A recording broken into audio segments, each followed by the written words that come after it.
So a funny story, I took my best friend to GameStop one time, and she saw this game up on the shelf, and she said, "Oh, this place is like Dead Space." So regardless of how you guys feel about GameStop, if you guys want to leave her some hate mail, her address is...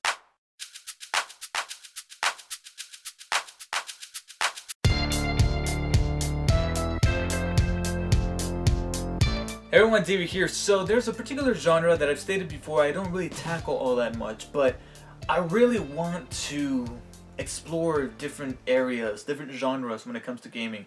And survival horror is one that I've never really been attracted to until I hear just how effective a game could get to you.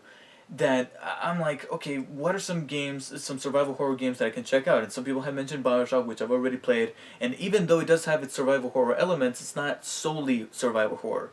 But it is Dead Space, where people often said that if you want to experience one of the first games to somewhat reinvigorate the survival horror franchise, Dead Space is the one to check out. However, I couldn't help but shake off the familiar feeling about the story, which is that a group of miners, of engineers and repairmen, led by our protagonist Isaac Clarke, board this ship, which name escapes it, Ishimura, the Ishimura, which is this mining ship used to kind of drill through a planet for its minerals, its resources. And they board this ship because after hearing a distress call emitted from it, but once they board, things take a very horrifying turn for the worst. The reason why I say that sounds awfully familiar is because it definitely borrows certain elements from certain science fiction movies like Event Horizon or more importantly Alien.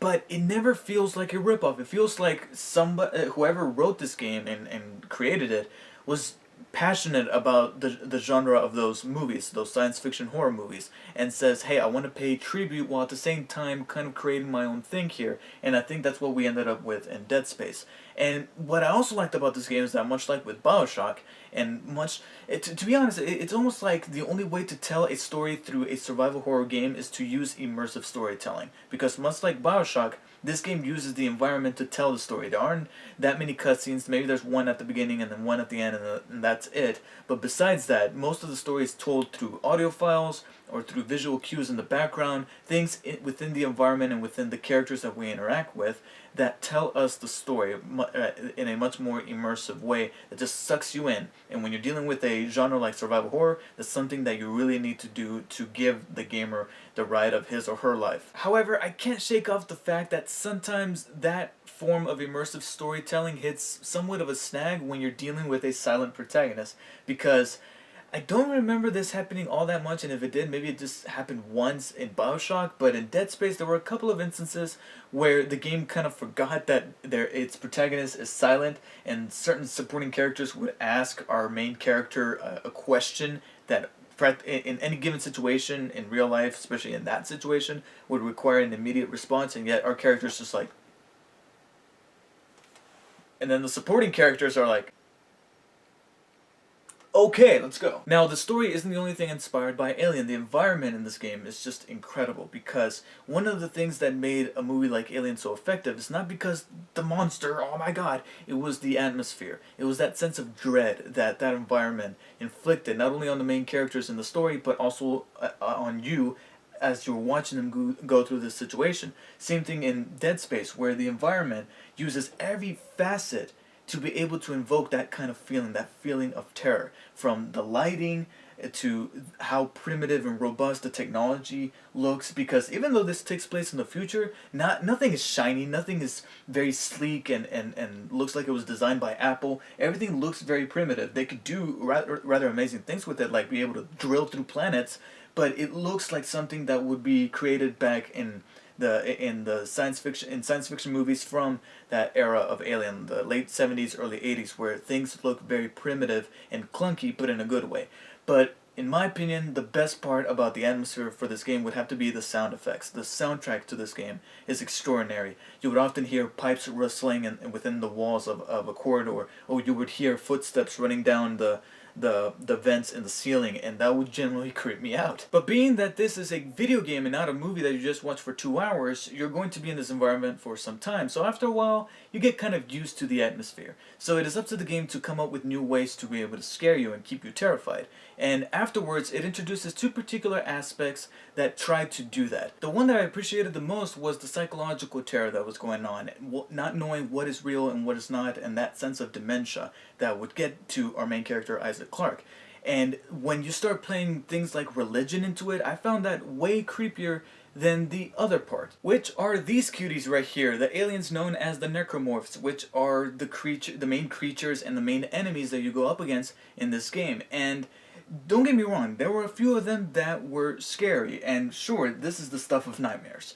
And every once in a while there would be a jump scare created by these monsters that would get to me. But after a while, there were certain necromorphs that that would become much more like pests to me, and the bigger they got, the more brutish they were and less scarier they became for me. I thought that the ones that were smaller, that were creeping on the ground and there were nothing but heads with tentacles coming out of them, I found those to be much more effective and creepy than the bigger ones, because they just look like animals that you just needed to outrun and outmaneuver to be able to escape them. And the only thing that made me nervous was whether or not I was going to die, not so much the creatures themselves. Plus, I'm a very analytical person, so after a while I can kind of start deducing when a jump scare was coming and when it wasn't. Don't get me wrong, there are some really cleverly designed ones. Like when I would go and check something out that seemingly looked innocent enough, and then when I can't cancel out of it, boom, there's a necromorph right behind me, and that would get me.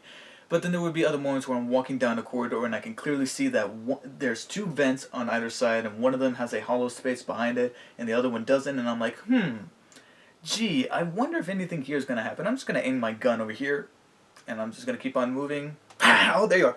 Now, besides being a survival horror game, it is also a third-person shooter, so you are going to have your shooter mechanics that are going to feel a little bit familiar to you. But what I liked about Dead Space is that instead of giving you some routine weaponry and armor, they change it up a little bit. First of all, you got this suit here that, like I said, much like with the design of the rest of the game, it's very robust and clunky and looks very primitive. It just looks very scrappy, but I love it. I love how non-sleek and completely dirty it looks. It's something new and different from any other future that I've seen in other video games and movies alike. But then you also got your weapon of choice, the plasma cutter, which is kind of like a gun, but it also has some tweaks to it that make it very unconventional. Like, it has these 3 lasers that are essentially the line of fire, but you can also switch it between vertically and horizontally, and combine that with plenty of other unconventional weapons that you get to unlock as you progress in the game, along with new suits and the stasis mechanic that allows you to slow enemies and certain objects down, and you're also able to control them through telekinetic power. It's something kind of new and refreshing. I mean, sure, it might not be terribly original, but the way they make it work with one another, especially when you have to use some of these things, especially the stasis and the kinetic abilities, to be able to solve certain puzzles, is very, very innovative. And being that it's a survival horror game, sources are going to become limited. It takes a while to get there, but sure enough, I found myself just running away from enemies because I didn't have anything. I legitimately did not have any ammo, any stasis, anything, and I just had to run. And it is then where my heart was genuinely beating fast, and sometimes that was because I was either scared or mainly because I just didn't want to die and start from the checkpoint all over again, and I wasn't really scared of the enemies themselves, but still, it gave me that adrenaline rush that a survival horror game is supposed to do.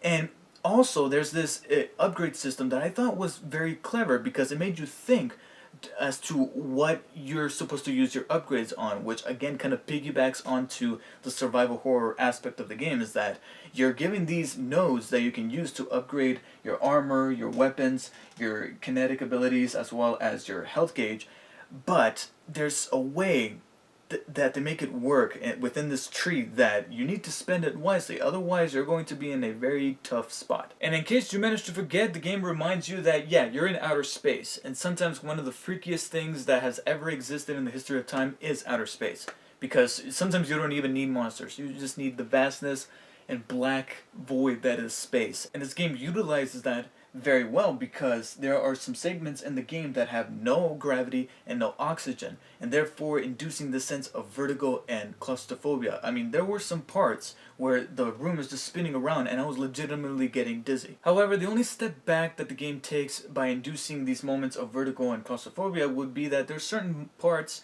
where, especially in a claustrophobic space like an elevator, the camera would sometimes get a little wonky and it'll get a little bit difficult to look at a specific area, or if an enemy is within that room with you, to be able to aim at that enemy can sometimes be proven to be difficult, and especially when the area is just so tight that you're trying to rotate the camera and you just can't look at the enemy, you end up getting killed.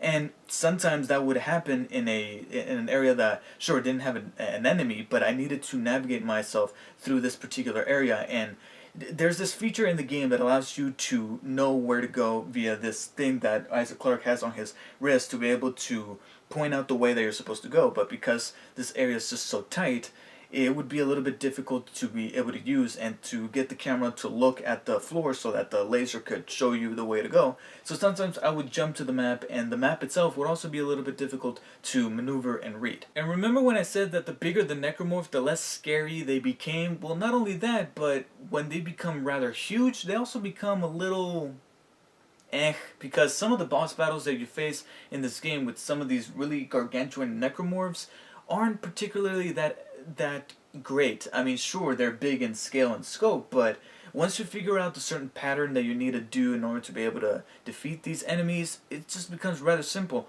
The final boss even, I remember dying over and over, and I'm like, what the hell am I doing wrong? But then I just made just one slight move, one slight change in my pattern to be able to defeat this enemy, and instantly I recognized what I needed to do, and within a minute and a half, I killed it. And I'm like, wow, I didn't really... Sure, I had to think a little bit, but once I figure out the pattern, that's it. All you have to do is just repeat the pattern, and you got it done. And it's a shame, because I was really expecting something scary out of my boss battles, considering how well the atmosphere was executed for the remainder of the game. The game does allow you to go back and play the game over and over in the form of rounds, and of course when you do so many rounds, you'll either unlock something new to be able to use in your next round, or you get a trophy. And going back into the campaign, there are some little collectibles that you can get throughout the campaign. The more notable ones would be the audio logs and the text logs that you're able to either read or listen to, that will give you a backstory as to what the hell's going on within the ship. That is rather interesting and sometimes kind of scary. But besides that, I will say that Dead Space was genuinely a really good game. One that is able to use every aspect that it can to invoke that sense of dread and terror. One that many developers, including the ones for Resident Evil, have failed to hit the mark, because they need to know what exactly makes something scary and what doesn't. Sure, there are a couple of moments that felt just a tad bit too actiony within this game, but there's no denying that by the end of it, I was a nervous wreck. So for that, I give Dead Space a high 8 out of 10. It's a really well-made game, and definitely I recommend it if you're looking to play something coming up in Halloween to give you the chills, or if you just want to go ahead and dabble into the survival horror genre and know whether or not you're going to like it. I think that there's no finer example than Dead Space, or at least one of the finest examples that have come across so far. So let me know what you guys thought of Dead Space if you have played it, but if you have not and would like to purchase the game after watching my review, then be sure to use the link in the description below. It would really help me out a lot. Thank you guys for watching, and I'll see you guys next time.